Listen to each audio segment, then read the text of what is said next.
name's Greg. Oh, tell me if you can't hear. My name's Greg Palast. I'm an investigative reporter, which I do here in BBC News Night Dispatch, so I can't do that. In America, it's against the law and under Patriot Act 3 to report it. Do it here. Vultures Picnic. I would like to, first of all, big up for Anna Chen, Miss Meow Blog, to Laurie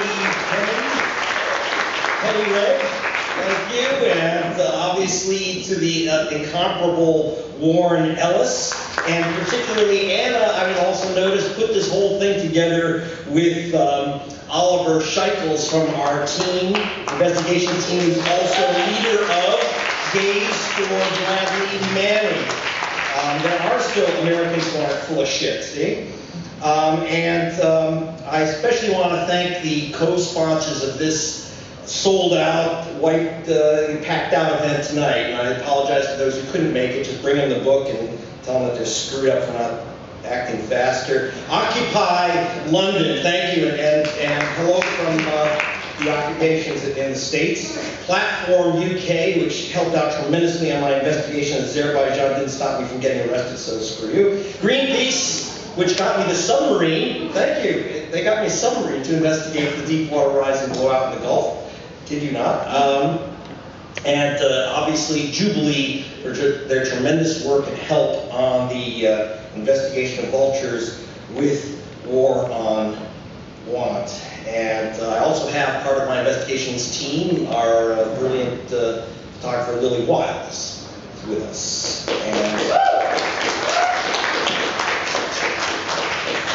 thank you all. We'll get a chance to all talk and chat and bullshit. But we did have a special guest I invited tonight who didn't make it. Paul the Vulture Singer. And I asked him to come and share something with you because he called my bosses at BBC Newsnight and said, "We have a file on Greg Palast." And yeah, that's only fair. I have a file on them. See? Yeah. Paul the Vulture Singer, by the way, since I've written this book, has now become the #1 organizing donor for a guy named Mitt Romney, putting together $500 million. I'm going to tell you why he needs to purchase the White House. Okay, but let's talk a little about, let's start with April 20, 2010. My ex-wife's birthday and Hitler's. And come on, the Deepwater Horizon explodes. I'm in Vegas with Miss Bad Penny. And she gets a message from a ship floating in the Caspian Sea saying, "I'm an eyewitness to the blowout." Now wait, the Caspian Sea is the other side of the planet. It's off Baku. It's from a ship floating off Baku. If you don't know where Baku is, that's where the Eurovision contest is and where the 82nd Airborne will soon be arriving because it's an oil state. And it says, "I'm an eyewitness, but it would not be wise for me to communicate via this certain IT system." Now wait a minute. According to the information, I get a secure method of communication to get a communication. Since 2 years before the Deepwater Horizon blowout, there was another blowout in the Caspian Sea. BP rig, same exact cause. They use cheap crack cement. They throw nitrogen into it, it makes it bubble like a milkshake. And you blow into a milkshake, it makes bubbles, and if it come up methane, boom, you're dead. It happened 2 years before. And BP covered it up so they could keep using that method that saved them millions, and 11 guys were incinerated. Now that's what the message said. Guy's scared shitless, he won't speak to me. I have no choice. I contact Channel 4 dispatch and says, "Okay, we'll send you there." Cockamamie cover story. We head into Baku. get a Jeep, head off across the trackless desert to the BP terminal to find out if there had been a blowout before. Because if that's true, and they hit it, then the Deepwater Horizon blowout is not an accident. It's a homicide, okay? Homicide. Halfway across the desert, we're stopped. Someone ratted us out. We're under arrest. Security ministry. Of course, the first thing they do is say, give us your film. Give them the film. We've got fake press passes. They've got real guns. It seems like a deal to me. And they say, give us your chips. They figured that one out. We know we copy things out of the chips.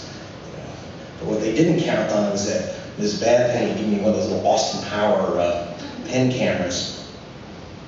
So I got the film of us being under arrest. I got the information out of Azerbaijan. I got it out. And yeah, they had covered it up. But I still couldn't get our witnesses on film because when they found out, they disappeared. Some people say I'm courageous. That's ridiculous. My sources are the ones who have their ass on the line. So what are we going to do? But we did get the inside information from another source, from a guy in prison in one of Obama's dungeons. This is a secret cable. It's a secret, confidential section 01, Baku.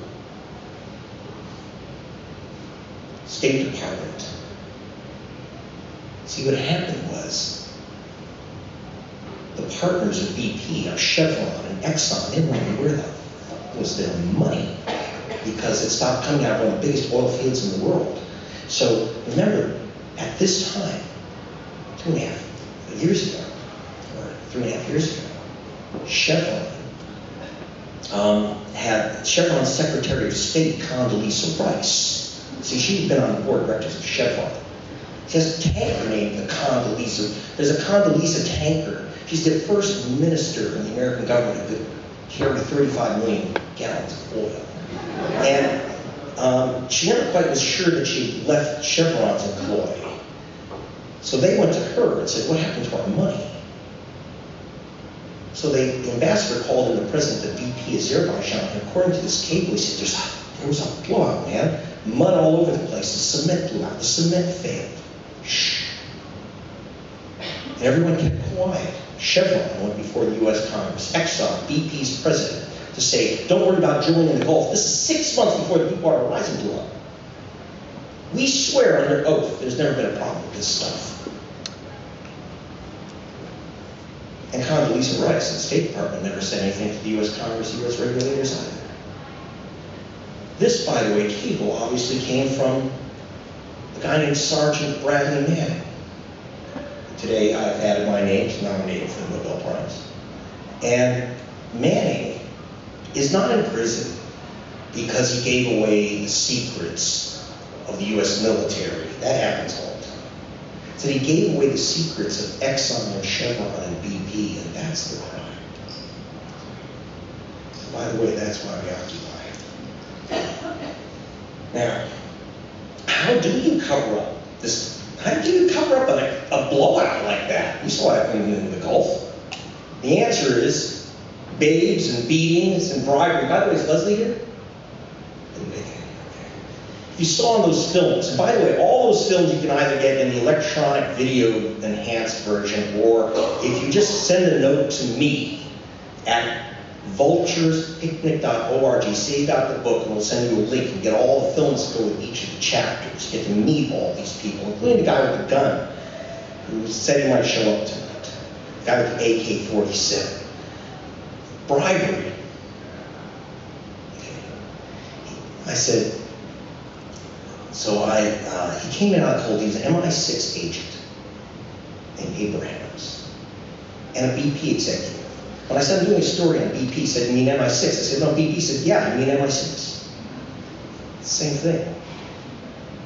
And I said, you can't make these accusations because, first of all, they paid bribes. I said, what do you mean you paid bribes? He said, I paid $3 or $4 million in bribes. He had satchels of money. I said, you can't. How can you say something like that? He said, I kept the receipts. He's a very fastidious man.